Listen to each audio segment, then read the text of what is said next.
ఇగో CM ఇలాకాలో రైతులు అరిగోస పడుతున్నారు. మద్దతు ధర కోసం రోడ్డెక్కిన పత్తి రైతులు. బీఆర్ఎస్ ఆధ్వర్యంలో మెరుపు ధర్నా జరిగింది. ఇక రైతుల గోసపడని సర్కార్ది. రేవంత్ బంధువుల భూములున్న చోటే అభివృద్ధి జరుగుతుంది. మాజీ ఎమ్మెల్యే నరేందర్ రెడ్డి ఆగ్రహం వ్యక్తం చేశారు. నారాయణపేట జిల్లాలో కోస్గిలో ఆందోళన వ్యక్తం చేశారు. అయితే మద్దతు ధర కోసం పత్తి రైతులు రోడ్డెక్కిరు కదా, కాంగ్రెస్ ప్రభుత్వం పైన రేవంత్ రెడ్డి కొడంగల్ నియోజకవర్గం పైన వేసింది.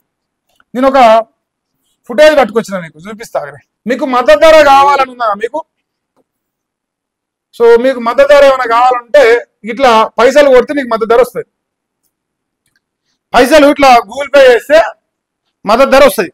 ఇది ఒక మన మునుగోడు ఎమ్మెల్యే రాజన్న గారు ఉన్నదా, రాజన్న రాజ్యంలో మద్దతు ధర కావాలి పత్తి రైతు కంటే ఇట్లా మిల్లర్లకు, రైస్ మిల్లులు నడిపే దొంగనా కొడుకులకు, ప్రజలు, రైతులు, సామాన్య ప్రజలు 4 ఎకరాలు పంట పండించి 20 క్వింటాలు పత్తి వస్తే ఓ ట్రాక్టర్ కట్టుకొని పోతే ఇట్లా ప్రజలు కడితే మద్దతు ధర వస్తుంది.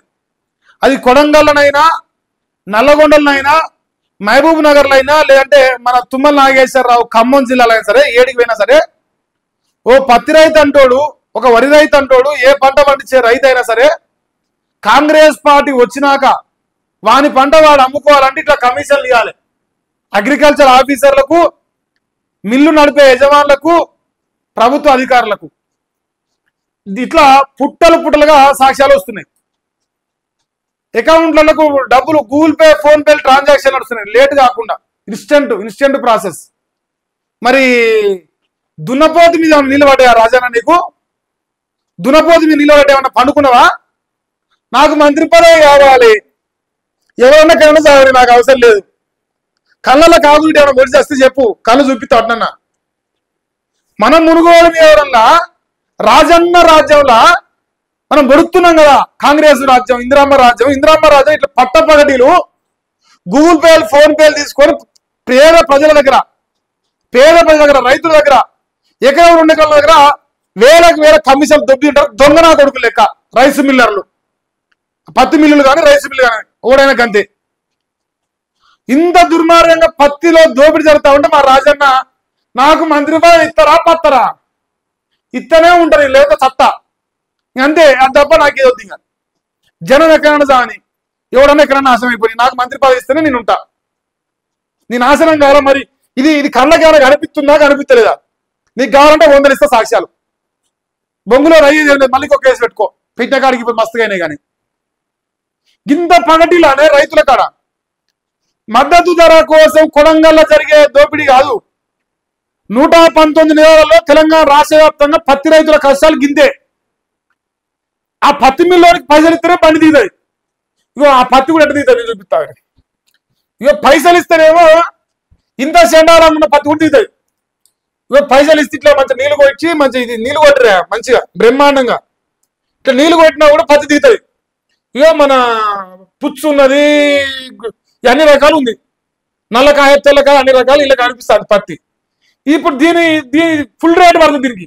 ఎందుకంటే ఈయన ప్రజలు ఇచ్చింది కాబట్టి 4000 ఇవ్వలే. ఈయన దళారి, మళ్ళీ రైతు కూడా కాదు. ఇట్లా 4000 ఇస్తే ప్రతి ఎంత చెండాలంగా ఉన్నా దిగుతుంది. అదే ఒక రైతు తీసుకపోతే జరా నేను చూపిస్తా. ఇది ఒక రైతు పండించిన పంట. ఇగో ఒక రైతు పండించిన పంట ఇట్లా ట్రాక్టర్లు తీసుకొని అంటారు కదా, తెల్ల బంగారం ఉన్నట్టే ఉన్నా సరే దీనికి పైసలు ఇవ్వలే కాబట్టి దిగదు. అట్నే పంచుతాడ. ఏం రాజన్న మునుగోడు ఎమ్మెల్యే, మునగాడైన ఎమ్మెల్యే, దమ్మున్న ఎమ్మెల్యే, దద్దమ్మ ఎమ్మెల్యే అని ఇప్పుడు నేను అదలుచుకున్నా. మరి నిన్ను దద్దమ్మ లెక్కనే కనిపిస్తా నాకు. దమ్మున్న ఎమ్మెల్యే అయితే మరి ఇప్పుడు 4000 రూపాయలు తీసుకొని దళారు ఎట్టు తీస్తారు? పేద రైతు వాడు 4 క్వింటాలు పత్తి వేసుకొని పోతే వాడు ఎందుకు తీస్తారు? పైసలు ఇతనే తీస్తారా? దమ్మున్న ఎమ్మెల్యే మంత్రి పదవి కోసం దమ్ము పనిచేస్తుందా? రైతుల కోసం పనిచేయదా దమ్ము? ఇక్కడ దద్దమ్మ అవుతావా? నేను పేద సంవత్సరానికి వెళ్ళి అడుగుతున్నా. పత్తి రైతుల కష్టాలు కళ్ళకు కనిపించలేవు. ఇది పరిస్థితి. యావత్ తెలంగాణ రాష్ట్ర వ్యాప్తంగా ఇంతే. ఇక మా మునుగోడు అయితే డైరెక్ట్ మన రాజన్న అభిమాన బృందం అని ఒకటి ఉన్నది. ఇక వాళ్ళే దోపిడీ చేస్తారు. ఇక అలాగే జాగిరం పని చేస్తాడు మిల్లులల్లా. ఇప్పుడు ఈ దోపిడీ గురించి అడుగుతాగా మళ్ళా పెట్టరు కేసు. ఈ అయ్యేదే ఉంది మరి కేసే కదా మీరు పెట్టేది. సిగ్గు లేకుండా పోలీసులతో పెడతారు కేసు, దమ్ము లేక. ఇది పరిస్థితి. పత్తి రైతుల కష్టాలు, వాళ్ళ బాధలు పట్టించుకునే మాట ఈ రాష్ట్రం లేడు. ఉన్నాడు అనుకుంటే అది మీ భ్రమ. లేడు. మీరు పైసలు ఇస్తే మీ పత్తి దిగుతుంది, మద్దతు ధర వస్తుంది. మీరు పైసలు ఇవ్వకపోతే ఇక చేత సిప్పే పడుతుంది. ఇక రైతు బంధు ఎగ్గొచ్చి, రుణమాఫీ ఎగ్గొచ్చి, పెన్షన్లు ఎగ్గొచ్చి 800 సీర. ఏతుల మాటలు ఎంత ఉంటుందమ్మా సీర? 800 సీర. సన్నాసి 8000 కింటలేడా 800 సీర కాలం మాడుతున్నాం. పొడుగు పొడుగు 8,000 కింట పత్తి. నీ 800 సీర మాకు లేకపోయినా నష్టం అవుతుంది. ఈ పంట అమ్ముకొని మాకు మద్దతు ధర వస్తే 10 కొంటాం. అసోటి నీవేసే బిచ్చం మాకేం అవసరం లేదు. మీకు చేతగాక మీరు దద్దమ్మలై కథలు పడతారు. ఇది మరి ఇప్పుడు యావత్ రాష్ట్ర వ్యాప్తంగా ఇదే పరిస్థితి. ఓన్లీ కొడంగల్ ఏం కాదు నాయన, ఎంటైర్ తెలంగాణ ఇదే బతుకు ప్రస్తుతానికి.